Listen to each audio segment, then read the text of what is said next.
Karapuzha police സ്റ്റേഷനിലുള്ളത്. പരാതി കൊടുക്കാൻ വന്നതാണ്. എനിക്ക് ഒരു മിനിറ്റ് വണ്ടിയിൽ നിന്നിട്ട് ബാക്കി പറയാം. ഒന്ന് സമാനത്തിൽ ഇരിക്കട്ടെ. ഇന്ന് രാവിലെ മുതൽ ഓട്ടമായിരുന്നു.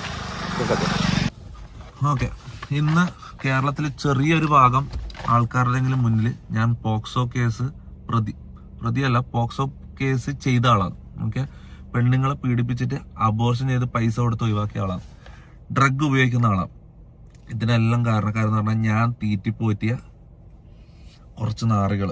ഓക്കെ, ഇനി വെറുതെ സോഷ്യൽ മീഡിയയിൽ വാങ്ങിച്ച് ഇവന്മാരെ എക്സ്പോസ് ചെയ്തിട്ട് ഇവന്മാരിത് ക്രെഡിറ്റ് ആയിട്ട് ഇവന്മാർക്ക് ഇത് കുഴപ്പമില്ല, ഇവന്മാർക്ക് റീച്ച് കിട്ടിയാൽ മതി. ഓക്കെ, എക്സ്പോസിങ് ഇതെല്ലാം ഞാൻ പറയട്ടെ. ഇത് കണ്ടോ, 2 ക്രിമിനൽ കേസുകളും പിന്നെ ഒരു ഡിഫേമേഷന്റെ ലീഗൽ നോട്ടീസ് ഓൾറെഡി അയച്ചു കഴിഞ്ഞു. ഓക്കെ, ഇനി കളികൾ ഡയറക്റ്റ് ലീഗലി പോകാൻ പോയെന്ന്. ഓക്കെ, നേരെ ജയിലിൽ കയറ്റാം. അത് തന്നെയാണ് ഡയറക്റ്റ് നേരെ ഇവന്മാരെ ജയിലിൽ കയറ്റാന്നുള്ളതിന് ഉദ്ദേശം. കാരണം എക്സ്പോസിങ് ഒന്ന് ഇവർക്ക് ഇതൊക്കെ റീച്ചാ, ഇതെല്ലാം നെഗറ്റീവ് റീച്ച് മുന്നോട്ട് പോവാ. ഇതാണ് ഇവരുടെ മൈൻഡ്. ഓക്കെ, അപ്പൊ ഞാൻ പറഞ്ഞിരുന്ന വെച്ചാൽ പോക്സോ കേസ്, അബോർഷൻ കേസാണെന്ന് എനിക്കറിയില്ല. പക്ഷെ സ്റ്റിൽ സമൂഹത്തില് ഒരാളെ നാറ്റിക്കണമെങ്കിൽ ഫസ്റ്റ് മൈൻഡിൽ വരുന്ന എന്തൊക്കെ കാര്യങ്ങളുണ്ടോ അതൊക്കെ ഇവരെനിക്കെതിരെ പറഞ്ഞിട്ടുണ്ട്. അലിഗേഷൻ എന്ന് പറഞ്ഞാൽ തെളിവില്ലാണ്ട് ഒരു അലിഗേഷൻ ഇതാക്കുമ്പോ, ഞാൻ പോക്സോ കേസ് പ്രതിയാന്ന് പറയുമ്പോൾ, പോക്സോ കേസ് ചെയ്തിട്ടുണ്ടെന്ന് പറയുമ്പോൾ അതിന്റെ എന്തെങ്കിലും കേരളത്തിലെ ലോകത്തെ ഏതെങ്കിലും ഒരു പെണ്ണ് എനിക്കെതിരെ പറയണം. ഓക്കെ, ഒരാളെങ്കിലും എനിക്കെതിരെ പറഞ്ഞെങ്കിൽ ഓക്കെ, ഒരു ഇതും ഇല്ലാണ്ട് വന്ന് വെറുതെ പച്ചക്ക് വിളിച്ചു പറയാം അബോർഷൻ ചെയ്തെന്ന്. ഒരാളെങ്കിലും അത് പറഞ്ഞു കഴിഞ്ഞാൽ ഞാൻ പ്രണയിച്ച്, അതായത് റിലേഷൻഷിപ്പില് പ്രണയം നടിച്ച് പീഡിപ്പിച്ചിട്ട് അബോർഷൻ ചെയ്ത് പൈസ കൊടുത്ത് ഒഴിവാക്കിയത് ഒരാളെങ്കിലും ഇത് വന്നിട്ട് പറഞ്ഞു കഴിഞ്ഞാൽ ഓക്കെ. പിന്നെ ഡ്രഗ്സിന്റെ കാര്യം, എന്റെ വീട്ടില് ഞാനില്ലാത്തപ്പം ഡ്രഗ്സ് കയറ്റിയിട്ട് എന്റെ അലമാരയിൽ ഡ്രഗ്സ് എടുക്കുന്നതായിട്ട് വീഡിയോ എടുത്തു വെച്ചേക്കാം. ഇത് എത്ര മാസം മുമ്പ് എടുത്തു വെച്ച വീഡിയോ. ഇവര് വന്ന മുതലുള്ള പ്ലാൻ, ഞാൻ വിചാരിച്ചു 3 മാസം മുമ്പാണ് ഇവർ എന്നെ കൊടുക്കാനുള്ള പ്ലാൻ തുടങ്ങി. ഇത് ഇവര് ജാസിന്റെ വായിൽ തന്നെ ഇന്നലെ അറിയാണ്ട് വന്നിട്ട് 1 മാസം കഴിഞ്ഞപ്പോ തുടങ്ങിയ പ്ലാനിങ് ആണ്. അപ്പൊ ഇവരേൽ എന്തെല്ലാം ഉണ്ടാവും, എന്തെല്ലാം ഇങ്ങനെ എടുത്തു വെച്ചിട്ടുണ്ടാവും. വീട്ടിൽ ഉള്ള സമയത്ത് തന്നെ എന്തൊക്കെ. ഇനി നാളെ ഒരു മനുഷ്യ പറയാം വീട്ടിന്റെ താഴെ ഞാനെയും കൊന്നിട്ട് കുഴിച്ചിട്ടിട്ടുണ്ടെന്ന് പറയും. ഓക്കെ, അപ്പൊ ഇവർ ഓരോന്ന് പറയുമ്പോൾ പിറ്റേ ദിവസം ഞാൻ വന്നിട്ട് അത് തെളിച്ചിട്ട് കാര്യമില്ല. ഞാൻ ഡയറക്റ്റ് നിയമപരമായിട്ട് പോയെന്ന്. ഓക്കെ, ഇതെന്ന് വെച്ചാൽ ഒരു കേസ് എന്ന് പറഞ്ഞാൽ ഒരു കേസ് സെപ്പറേറ്റ് ഞാൻ ഡ്രഗ്സിന് തന്നെ വേറെ തന്നെ കേസ് കൊടുത്തിട്ടുണ്ട്.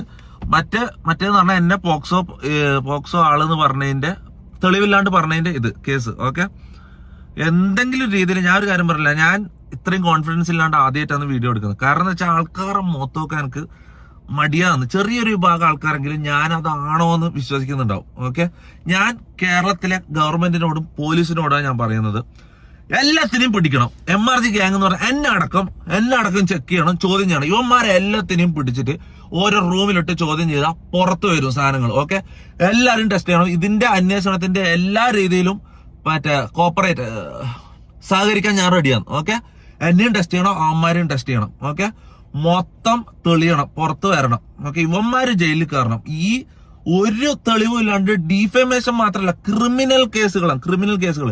ആ അലമാരയിൽ നിന്ന് ഡ്രഗ് എടുക്കുന്ന വീഡിയോ എടുത്ത് ഇത് തൊപ്പി വെച്ചാന്ന് പറഞ്ഞതിന് എങ്ങനെ അത് എന്റേതാവും? ഇങ്ങനെയാണ് ഒരു ഡ്രഗ് എവിഡൻസ് ഉണ്ടാക്കല്. ഞാൻ ഡ്രഗ് അടിക്കുന്നുണ്ട് കളിക്കണം, ഞാൻ ഡ്രഗ് അടിക്കുന്നത് കാണിക്കണം. ഇവര് കഞ്ചാവ് ഞാൻ അടിക്കുന്നതല്ല കാണിക്കുന്നത്. എന്റെ അലമാരയിൽ നിന്ന് കഞ്ചാവ് എടുത്തുന്ന കാണിച്ചാൽ ഞാൻ അങ്ങനെ കഞ്ചാവ് അടിയാനാവും. ഇതേപോലെ തന്നെ പോക്സോ ഏതോ പെണ്ണുങ്ങളെ ഞാൻ പീഡിപ്പിച്ചെന്ന് പറഞ്ഞാൽ ഇവര് പറയുന്നത് എങ്ങനെ? ഏതെങ്കിലും ഒരു പെണ്ണു വന്ന് പറയട്ടല്ല, ആരെങ്കിലും പരാതി കൊടുക്കട്ടെ. എന്തെങ്കിലും പരാതി ഉണ്ടോ? ആരെങ്കിലും ഇതുവരെ പരാതി പറഞ്ഞിട്ട് എന്നെ കുറിച്ച് ഒരു പെണ്ണ് കേസ് ഇത്രയും കാലമായിട്ട് ഒരു പെണ്ണ് കേസ് വന്നാ?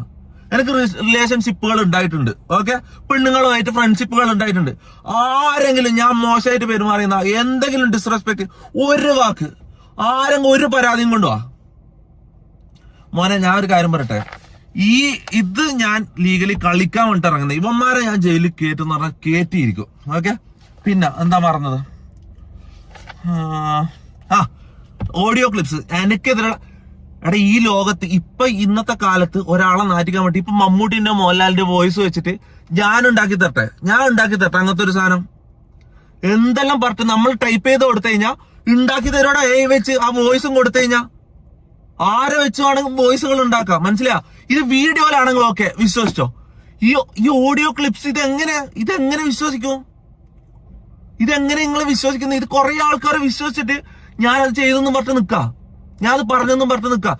ഞാൻ പറയാ എല്ലാം ഞാൻ തെളിയിക്കും, എല്ലാ എവിഡൻസും ഞാൻ പോലീസിന് കൈമാറും. അവന്മാരെ കയ്യിലുള്ള പോലീസിന് കൈമാറണം. ഫോറൻസിക്കില് ഇട്ട് ടെക്നിക്കലായിട്ടും എല്ലാണ്ടും മൊത്തത്തിൽ ഇതിന്റെ അന്വേഷണം നടത്തണം, പിടിക്കണം. ഓക്കെ, ഇതിന്റെ സത്യം പുറത്തു തരണം. ഓക്കെ, ഇനി സോഷ്യൽ മീഡിയയിൽ വന്നിട്ട് ഞാൻ ഒരു കാര്യം പറയട്ടെ, അത്രയും സാധനങ്ങൾ എന്റെ കയ്യിലുണ്ട്. ഓക്കെ, അത്രയും സാധനങ്ങൾ എന്റെ കയ്യിലുണ്ട്. എനിക്ക് വേണമെങ്കിൽ ഇന്നൊരു ലൈവ് ഇട്ടിട്ട് വന്നിട്ട് ഇതിന്റെ മോളുടെ അവനെ നാട്ടിക്കാം. എന്തിന്റെ ആവശ്യം? നാളെ വന്നിട്ട് അവർ പറയും അതൊന്നും അല്ലാന്ന് പറഞ്ഞിട്ട് പുതിയൊരു സാധനം ഉണ്ടാക്കിക്കൊണ്ടിരും. ഞാൻ ആരെയും കൊന്നോ അല്ലെങ്കിൽ വേറെന്താ ഈ പീഡനവും മയക്കുമരുന്നും കൊലപാതകവും കഴിഞ്ഞാൽ പിന്നെന്താ അടുത്ത എന്താ? നിങ്ങൾ ആലോചിച്ച് നോക്കുക. ആ സാധനം ഒരിക്കലും അടുത്ത് വരുന്നത് നോക്കിക്കോ. അടുത്ത എന്താ നിങ്ങൾ ആലോചിക്ക്. ആ സാധനത്തിന് അടുത്ത് പറഞ്ഞിട്ട് വരും. ഓക്കെ, ഇത് പറഞ്ഞാൽ ലീഗലി മൂവ് ചെയ്യേണ്ട സാധനമാണ്, ജയിലിൽ കയറേണ്ട സംഭവമാണ്. അപ്പൊ അങ്ങനെ തന്നെ ഞാൻ മൂവ് ചെയ്യാൻ പോയെന്ന്. ഓക്കെ, പിന്നെ വേറൊരു കാര്യം പറയാൻ മറന്നുപോയി. ഡീഫമേഷൻ കേസ് ഞാൻ എന്തായാലും ജയിക്കും. ക്രിമിനൽ കേസും ഞാൻ ജയിക്കും. ഡീഫമേഷൻ കേസ് ജയിച്ചാൽ കിട്ടുന്ന പൈസ 10 പൈസ 9 പൈസ ഞാൻ തൊടൂല. അർഹതപ്പെട്ടവർക്കോ അല്ല രോഗികൾക്കോ അനാഥാലയത്തിലോ ഞാൻ അത് കൊടുക്കും. ഓക്കെ, ബാക്കി ഇനി ഞാൻ ഒരു ലീഗൽ ഫൈറ്റിന് ഞാൻ ഇറങ്ങാൻ പോവാ. ഇത് കഴിഞ്ഞിട്ട് കാണാം. Okay, by.